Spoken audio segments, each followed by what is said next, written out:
Sir मेरे पापा नोएडा में जॉब करते हैं और हमें दिल्ली में 25 साल हो गए हैं। 25-26 साल से मेरे पापा यहीं जॉब करते हैं, प्राइवेट जॉब। तो वो सेल्समैन है मेरे पापा। उन्हें काफ़ी अच्छी नॉलेज है इस बारे में। बुक मतलब जो बुक्स होती हैं, प्राइवेट बुक्स होती हैं, उन मतलब सेल्समैन है उसके। मैं दिल्ली पुलिस की प्रिपरेशन कर रहा हूँ अभी। तो मैंने सर ये सोचा है कि मैं अपने पापा की जो कंडीशन है उस चीज़ को मैं ना दोहराऊं और मैं कुछ लाइफ में मतलब अच्छा कर सकूं इसी लाइन में। तो उसके लिए सर हमारे पास पूंजी जो है, मेन चीज़ होती है पूंजी। उसी से ही इस समय मार खा रहे हैं कि मतलब हमें क्या करना चाहिए, कि शुरुआत हमें कैसे करनी चाहिए। किस तरह की बुक्स? सर प्राइवेट स्कूल में जैसे क्या नाम है, सीबीएसई से एक तो वो होता है, तो प्राइवेट जो पब्लिशर्स होते हैं उस पे स्कूल का नाम और एड्रेस हाँ वगैरह वो सब नाम प्रिंट हो वगैरह जाता वो, है और स्कूल वाले अपना बीच में मार्जिन रखते होंगे उसमें हाँ हाँ जो ऑब्वियसली। मार्जिन होता है वो। ये जो आप करने के बारे में सोच रहे हो, इसको करने के लिए आपको पैसा नहीं चाहिए, इसको करने के लिए आपको टाइम चाहिए। ध्यान से समझना, हमारी सबकी गड़बड़ क्या होती है कि हम ये समझते हैं कि जब भी अपना कुछ करने की बारी आती है ना, तो वहां पर हमको बहुत पैसा लगाना पड़ेगा, फिर उस काम को करना पड़ेगा। उस चक्कर में क्या होता है, हम बहुत बड़ा रिस्क ले लेते हैं या फिर हम कुछ करते ही नहीं है। यही दो सिचुएशंस होती है। यानी अगर आपने कहा पूंजी लिमिटेड है, तो मान लो 2-4-5 लाख रुपए है, तो आपने क्या दिमाग लगाया कि चलो इसको पैसे को लगा करके हम खुद बुक्स बनाते हैं, फिर जा करके दिखाएंगे स्कूल्स में और हम भी एक पब्लिशर बन जाएंगे। ऐसे ही कुछ आपके दिमाग में चल रहा होगा। मैं ठीक कह रहा हूं, गलत कह रहा हूं? तो इसके बारे में आपने बात करी अपने फादर से, उनकी क्या राय है? सर पापा बोलते हैं कि मतलब मेंटली मतलब हम समझते भी हैं जो पापा की विचारधारा है। पापा थोड़ा सा डरते हैं कि अगर मान लो कर्जा हो जाएगा तो फैमिली में इतने लोग हैं तो उनका क्या होगा। मुझे ऐसा लगता है, मेरा एक बड़ा भाई भी है, यूपीएससी एस्पिरेंट है वो। मैं और मेरा बड़ा भाई हम ये सोचते हैं कि हम इस चीज़ को मतलब आगे हम बढ़ाएं, और पापा को इसीलिए मोटिवेट भी करते हैं कि पापा कुछ हमें खुद का भी करना चाहिए। जैसे आप प्राइवेट कंपनी के लिए इतनी मेहनत करते हो, और क्यों ना हम खुद के लिए अगर उतनी मेहनत हम खुद के काम में अगर कर दें तो हम कहाँ से कहाँ पहुँच सकते हैं। तो एक बात बताओ, जब आपके माइंड में ये क्लियर है कि इस तरीके से हम कर सकते हैं, तो आप करते क्यों नहीं हो? उसके पीछे क्या रीजन है?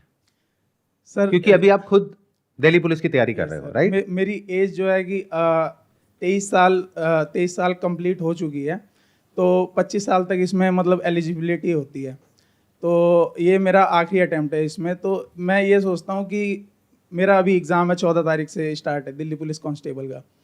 तो मैं ये सोचता हूँ कि अभी एज है तो एक लास्ट ट्राई क्यों ना कर लूँ मैं। अभी आपकी जो फर्स्ट दिल्ली प्रेफरेंस पुलिस है that is Delhi police. Yes अगर उसमें नहीं होता है तो आप इसके बारे में सोच रहे हो, यस राइट? यस। ये कब तक क्लियर हो जाएगा आपको कि उसमें आपका हुआ या नहीं हुआ? 3-4 महीने में क्लियर हो जाएगा। 3-4 महीने में आपको क्लियर हो जाएगा, रिजल्ट आ जाएगा। हाँ कि मतलब हो 4 गया महीने कि बाद नहीं आपको पता लग जाएगा हुआ या नहीं हुआ। तो हाँ, दोनों ये सिनेरियो को पकड़ लेते हैं। हो गया तो प्रॉब्लम ही नहीं है, तब तो आप आगे अपना बढ़ो, जो भी करना है। नहीं हुआ तो क्या करें, हाँ राइट? ये क्वेश्चन। तो 3-4 महीने बाद आप क्या कर सकते हो, आपको 1 रुपए भी नहीं लगाना है अपनी जेब से। मेरी इस बात को ध्यान से समझ लेना, क्योंकि जब भी हम बिजनेस करने के बारे में सोचते हैं, और स्पेशली अगर हमारा बिजनेस बैकग्राउंड नहीं होता है, तो हम सबके अंदर दिमाग में क्या गलतफहमी बैठी होती है कि अपना कुछ करने के लिए बहुत पैसा चाहिए, यस और उल्टे सीधे आइडियाज हमारे माइंड में आते हैं जो हमें लगता है कि बहुत अच्छे हैं, जो एक्चुअल में अच्छे नहीं होते हैं। अब आप ध्यान से सुनना कि आपको करना क्या है। आपको अपनी जेब से 1 रुपए भी नहीं लगाना है। हजारों पब्लिशर्स हैं जो ऑलरेडी इस तरह का काम कर रहे हैं। तो आपके फादर कहीं पे जॉब कर रहे हैं, यस सर। उनको बिल्कुल भी इसमें इन्वॉल्व नहीं करना है। क्यों? क्योंकि जॉब से कुछ रेगुलर इनकम आ रही है, उससे आपका घर चल रहा है। तो उनको बिल्कुल भी परेशान नहीं करना है। अगर आपका ये क्लियर नहीं हुआ, जो भी आप अभी एग्जामिनेशन देने वाले हो 4 महीने बाद, तो आपको क्या करना है, आपको उन पब्लिशर्स के पास में जाना है जहां आपके फादर का डायरेक्ट कोई कनेक्शन नहीं है। क्योंकि अगर आप वहां पे गए जहां पे आपके फादर का कनेक्शन है, तो हो सकता है उनकी जॉब के ऊपर किसी तरह का कोई क्वेश्चन मार्क आ जाए या किसी तरह का कोई रिस्क आ जाए।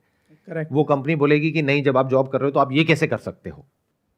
आपको क्या करना है कि जो भी ऐसे पब्लिशर्स हैं उन सबसे जा करके मिलना है और अपना बढ़िया सा विजिटिंग कार्ड बनवाना है। उनको बोलो कि हमारे ऑलरेडी कनेक्शंस हैं बहुत सारे स्कूल्स में, और आपके फादर को यह भी पता है कि कैसे अपॉइंटमेंट लेते हैं प्रिंसिपल के साथ में। 25 साल से वो यहाँ पे इसी लाइन में ही है। हाँ, उनको ये भी पता है अपॉइंटमेंट कैसे लेते हैं प्रिंसिपल के साथ में, कैसे डायरेक्टर से मिलते हैं, कैसे जो ट्रस्टीज हैं उनसे मिलते हैं, कैसे ओनर से मिलते हैं, कैसे अपने आप को प्रेजेंट करते हैं, कैसे नेगोशिएशन होती है, कैसे पेमेंट होती है, क्या गलतियां होती है, क्या सही होता है, अंदर की बात उनको सब पता है। तो वो एक तरीके से आपके लिए कंसल्टेंट हो गए, आपके फादर। Yes sir. आपने 1 रुपए भी नहीं लगाया, आपने क्या किया, आगे कंपनीज में गए, जॉब की कोई बात नहीं करी, आपने बोला कि ये हमारी एजेंसी है, हमारे आगे स्कूल्स में टाइप्स हैं, जितने भी दिल्ली एनसीआर के या जो भी और एरियाज हैं जहां पे आपको लगता है कंपटीशन कम है, वहां पे आपने बोला मे बी दिल्ली एनसीआर से बाहर निकल जाओ, आपने वहां के स्कूल्स पकड़े और बोला कि हमारे इन स्कूल्स में टाइप है। अब उन्हें तो नहीं पता कि टाइप है या नहीं है, उनको बोला कि अगर हम आपकी जो बुक्स हैं वो वहां पर जाकर के सेल करते हैं तो उसमें हमारा कितना कमीशन होगा। सिंपल, समझ गए? तो अगर मैं वो पब्लिशर हूं और मेरे पास आप आते हो तो मेरे लिए आप एक तरीके से फ्री के सेल्समैन हो गए। तो मैं कभी भी मना नहीं करूंगा। अब जॉब में और इस तरह से काम करने में क्या फर्क है, ध्यान से समझो। अगर आप जॉब करते एक पब्लिशिंग कंपनी में जैसे आपके फादर करते हैं, तो वहां पर क्या होता है, एक तो सैलरी मिलती है, प्लस जो कमीशन मिलती है वो बहुत कम होती है, मानो 1% 2% ऑफ द सेल्स। बट जब आप इस तरह से काम करोगे जिसकी मैं बात कर रहा हूं, यानी आप सैलरी नहीं ले रहे हो, तो अब आप एक तरीके से पार्टनर हो गए उस पब्लिशिंग कंपनी के। तो अब आप टेबल पे बैठ करके सीधी बात कर सकते हो कि भाई और बहुत सारी पब्लिशिंग कंपनीज है जो मेरे को 20% ऑफर कर रही है, 30% ऑफर कर रही है, आप 15 क्यों बोल रहे हो? वो कहेगा 15 मैं इसलिए बोल रहा हूं क्योंकि मेरा ब्रांड उनसे बहुत ऊपर है। आपके फादर को पता है कि कौन ऐसा है जिसकी मार्केट अच्छी है, उनको यह भी पता है कि किसकी बुक्स बिकने के चांसेस सबसे ज्यादा है क्योंकि उसका ब्रांड नेम भी अच्छा चलता है इस मार्केट में, और उनको यह भी पता है कि ऐसी कौन सी मार्केट्स हैं जो उस पर्टिकुलर पब्लिशिंग कंपनी ने कैप्चर नहीं करी है। तो आप उस मार्केट का प्रपोजल लेकर के उनके पास में जाओ, क्योंकि वो सोच ही रहे हैं। अब अगर उनको खुद को करना है तो उनको वहां पे अपना सेटअप करना होगा, अपना ऑफिस खोलना होगा। आप उनको बोलो कि हमारा ऑलरेडी वहां पे ऑफिस है। अब ये कैसे बोलोगे, देखो दिमाग लगाओ। आप एक वर्चुअल ऑफिस लोगे वहां पे उस लोकेशन पे, मान लो बैंगलोर में आपको एक प्रॉपर एड्रेस मिलेगा जिसके लिए आपको महीने का मान लो 1000-1500 रुपए 2000 रुपए देना होगा। बस 1000 आपके विजिटिंग कार्ड पे प्रॉपर एड्रेस के साथ में आपकी कंपनी का नाम आया, ऑफिस का एड्रेस आया, बैंगलोर में यहां पे हमारा ऑफिस है, और आप बोलोगे कि हमारी एजेंसी है जो ये काम करती है, वहां पे आगे बहुत सारे स्कूल्स में टाई अप है हमारा और हम ऑलरेडी कर रहे हैं। क्योंकि प्रॉब्लम क्या होती है, देखो मैं बताता हूं, it's like a chicken and egg situation. Business में एक बहुत बड़ी प्रॉब्लम क्या होती है कि जब तक आपको कोई पहला काम नहीं मिलेगा तब तक आपको कोई काम नहीं देगा, और जब तक कोई काम नहीं देगा तब तक काम नहीं मिलेगा। तो द मोमेंट यू से कि अभी हम नया नया वहां पे शुरू कर रहे हैं, तो कहेंगे नमस्ते भाई साहब, बड़ा अच्छा लगा आपसे मिल करके, बाहर निकलिए। आप क्या करेंगे, वहां पर जाएंगे, अपना विजिटिंग कार्ड देंगे, बोलेंगे कि मैं इस कंपनी का डायरेक्टर हूं और एक और डायरेक्टर है, वो ये है। एक तरीके से सर इमेज क्रिएट, राइट, आपने एक तरीके से एक इमेज क्रिएट करी कि हमारा बैंगलोर में ऑफिस है। अब उन्हें नहीं पता कि वो एक्चुअल ऑफिस है या वर्चुअल ऑफिस है, वो तो जब वहां जाएंगे तब उनको पता लगेगा। और वो क्यों जाएंगे अगर उनका दिल्ली में ऑफिस है तो, समझ गए? तो अब उनके लिए आप एक नई मार्केट खोलने की अपॉर्चुनिटी लेकर के जा रहे हो। तो अब क्या होगा कि आप उनको जब इस तरीके से प्रेजेंट करोगे, अब मैं बैंगलोर का एग्जांपल दे रहा हूं, that could be Mumbai, that could be somewhere in UP, that could be somewhere else, whatever, वो आपको देखना है कि ऐसी कौन सी मार्केट है जहां पर वो जाना चाहते हैं लेकिन अभी उनकी कोई प्रेजेंस नहीं है वहां पर। तो आप कह रहे हो कि वो प्रेजेंस पूरी हम बिल्ड करेंगे आपकी, हम आपसे कोई सैलरी नहीं लेंगे। The moment you take a salary, तो आपकी जो अपसाइड है वो लिमिटेड हो जाती है। मेरी इस बात को ध्यान से समझ लेना। लाइफ में हमेशा याद रखो, गिव एंड टेक चलता है। आप कुछ पाते हो, कुछ खोते हो। तो सैलरी में आपको क्या मिलता है, एक सिक्योरिटी मिलती है कि चलो महीने का 20,000 रुपए तो आ ही रहा है। Yes sir. लेकिन अगर आप महीने का 5 लाख कमा सकते हो तो वो पॉसिबिलिटी पे बहुत बड़ा क्वेश्चन मार्क लग जाता है। Yes sir. क्योंकि जिस आदमी की सैलरी 20,000 है उसको कंपनी 5 लाख इंसेंटिव नहीं देने वाली। बट अगर कोई उस कंपनी का डिस्ट्रीब्यूटर है तो साइकी ऐसी होती है कि डिस्ट्रीब्यूटर है ना, तो 2-4-5 लाख से कम में कहां काम करेगा। करेक्ट। उसका भी तो अपना खर्चा है, उसका अपना ऑफिस है, उसको नहीं पता वर्चुअल है, राइट? तो उसका अपना ऑफिस है, उसका अपना स्टाफ है, उसका अपनी पूरी की पूरी टीम है। आप ये बात बोल भी सकते हो उनको कि भाई हमारी बहुत बड़ी टीम है, ऑफिस है, खर्चा है, एक्सपेंस है, तो उसके लिए हमको ये 15% में काम नहीं चलने वाला जो आप ऑफर कर रहे हो, हमें कम से कम 30% चाहिए। वो कहेगा नहीं 30 तो हम किसी को भी नहीं देते, चलो 25 में डन। तो 25% मतलब क्या हुआ कि अगर एक ऑर्डर एक स्कूल से आपको मिलता है, जिस स्कूल में मान लेते हैं एवरेज बच्चे हैं 1000, तो एक बच्चे से ऑन एन एवरेज कितना पैसा लिया जाता है? सर बुक की रेंज होती है 200 से 250 रुपये एक बुक की। और टोटल कितनी बुक्स होती हैं? टोटल सर किसी में 6, किसी में 8। मतलब एवरेज आप पकड़ लो तो 1000 से 1500 रुपए यस सर। एक बच्चे से, एक साल पे। हाँ यस सर। तो 1000 इंटू 1000 आप करते हो तो 10 लाख का ऑर्डर हो गया। Yes sir. और एक बार आपने किसी स्कूल को पकड़ लिया तो हर साल के लिए आपका हो गया। Yes sir. मेरी बात समझ आ रही है? तो 10 लाख पे अगर आपको 25% मिल गया तो आपको कितना मिला? 2.5 लाख रुपए। 25 छोड़ो, 20 भी मिला तो 2 लाख एक स्कूल से। Yes sir. अगर ऐसे 10 स्कूल आपके पकड़ में आ गए तो 20 लाख रुपए। बुरा तो नहीं है मेरे ख्याल में। बहुत बढ़िया है सर। आपने एक कहावत सुनी होगी, you don't have to reinvent the wheel, कि मतलब जो व्हील बन चुका है उसको वापस से री इन्वेंट क्यों कर रहे हो? इन अदर वर्ड्स, कि अगर पब्लिशिंग कंपनीज ऑलरेडी हैं जिनका चैलेंज ये है कि उनके खर्चे बहुत हैं लेकिन सेल नहीं है, यस सर, तो आप उधर जाकर के फंस क्यों रहे हो?